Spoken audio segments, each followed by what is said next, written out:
Proof 2013 បកខ្មៅ option 3 double solar ប្រភេទឡានស្អាតរៀបចំមួយរាល់ហើយពុជរួចសបកថ្មី4គ្រាប់សូមពុកថ្មីក្នុងប្រភេទ double solar ឆ្នាំ2013តម្លៃវិញទុនហ្នឹងបងចាប់អារម្មណ៍អីអាចចាក់ដងខ្ញុំបានលេខទូរស័ព្ទ0972048ទិញដាច់វាយដូរបងលោកអីបានទាំងអស់ធានាជូនឡានស្អាតអត់ច្រេះអត់ពុក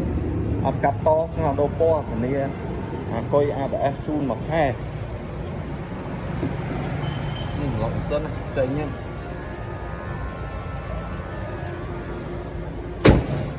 បងចង់បានអីចាក់តងបោះខ្មៅ